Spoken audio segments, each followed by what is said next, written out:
मिलेंगे तुमको तो हम बताएंगे कि बेरोजगार है सनम। लाखों रुपए मुझ पे कर्जा है, क्या अब भी तुमको मुझसे प्यार है सनम।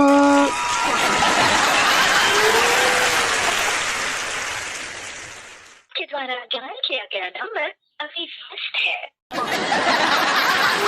तो ब्लॉक कर दी हमको। अरे सनम, मुझको तुम ब्लॉक कर दी। तुम्हारा मैं कितना ज्यादा इंतजार किया हूं, और तुम्हारे इस इंतजार के चक्कर में न जाने किससे किससे प्यार किया हूं।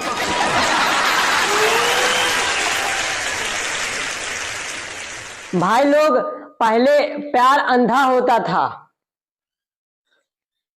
किसी से भी हो जाता था, लेकिन अब प्यार ने अपनी आंखों का इलाज करा लिया है। अब पहले प्यार बैंक बैलेंस देखता है, इसके बाद होता है।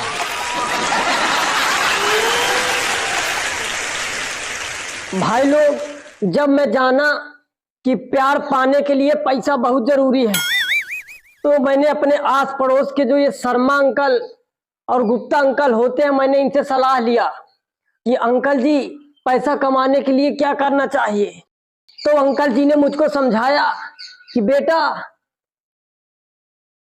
पैसा कमाना जिंदगी में बहुत जरूरी है, और आजकल नौकरी तो मिलने वाली है नहीं, बिल्कुल असंभव है। तो उन्होंने कहा कि कोई दुकान उकान खोल के बढ़िया बैठ जाओ। तो भाई लोग, ये बात मुझे समझ में आ गई। मैंने सोचा कि शुभ काम में देरी कैसी। फिर मैंने उसी दिन रात में छेनी और हथौड़ी उठाया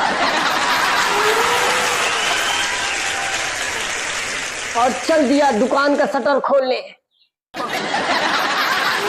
और पीछे से आ गई पुलिस। जब मुझे ले गई थाने में, तब समझ में आया कि दुकान दूसरे की नहीं, अपनी खोलनी थी।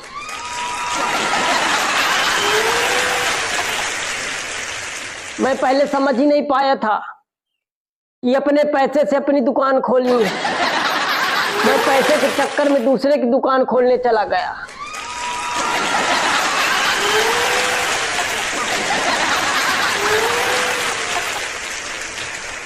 तब मुझे लगा कि दुकान खोलने के लिए पैसे होने चाहिए, जो मेरे पास बिल्कुल नहीं है। इसीलिए मैं अब ये बकरियां चला रहा हूं।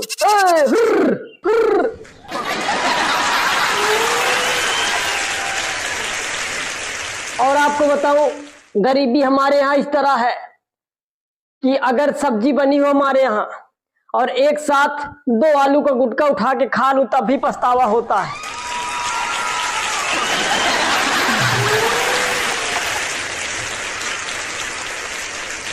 और हमारे यहाँ फ्रिज ना होने की वजह से मैं फ्रिज का अनुभव लेने के लिए विक्स टॉफी खा के पानी पी लेता हूं।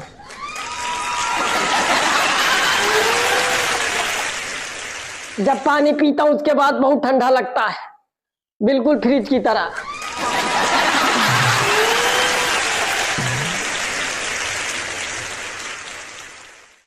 आप लोगों के घर में ना हो तो आप लोग भी करके देखिएगा।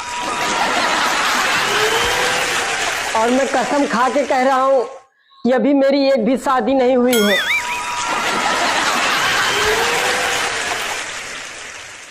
और मैंने अपने शादी के लिए अपने घर वालों को हिंट भी दिया। अपने बाबूजी से कहा कि बाबूजी, रात में मुझे अकेले डर लगता है। मैं सोचा कि समझ गए होंगे हमारे शादी विवाह के बारे में, अब कहीं ना कहीं बात चलाएंगे। तो भाई, जैसे रात हुई, हमारे बाबूजी तकिया लेके आ गए। बोले कि डरते हो ना बेटा, और चलो मैं भी यहीं लेट जाता हूं।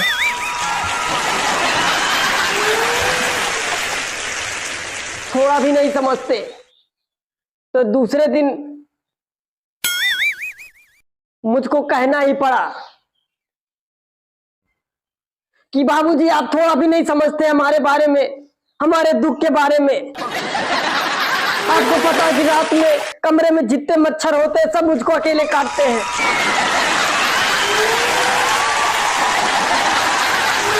कम से कम मेरी शादी करा देंगे तो आधे मच्छर हमारी पत्नी को काटेंगे, आधे मुझको काटेंगे।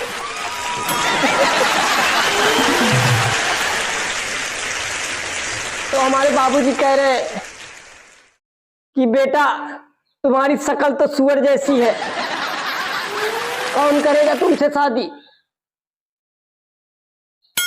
तो मैंने भी कह दिया आपकी भी तो अच्छी नहीं, आपकी हुई ना।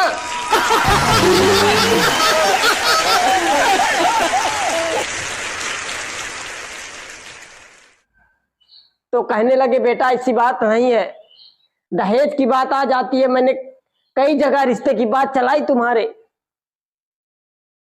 फिर मैं अपने बाबूजी को बिगड़ गया।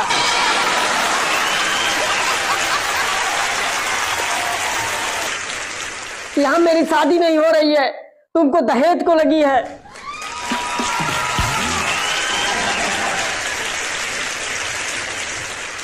मैं अपने दोस्तों को क्या मुंह दिखाऊं।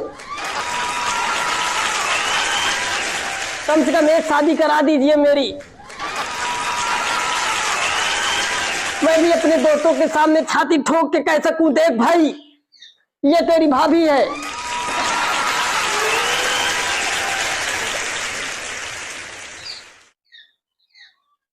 तब मेरे बाबूजी बोले कि बेटा तुम्हारी इस मनहूस शक्ल पे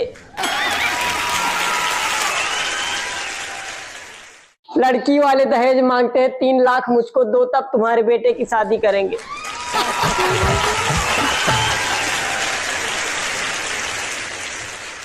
इतना दिन खराब है मेरे भाई। तो कैसा लगा ये शो? अगर अच्छा लगा हो तो शेयर जरूर करिएगा, और जो भी पार्ट अच्छा लगा हो कमेंट बॉक्स में जाके कमेंट जरूर करिएगा, और चैनल पे नए हैं तो चैनल को सब्सक्राइब कर लीजिएगा। और हाँ, सब्सक्राइब कर लीजिएगा, हो सकता है कि इससे मेरा दहेज बढ़ जाए। मिलते हैं नेक्स्ट वीडियो में। जय हिंद।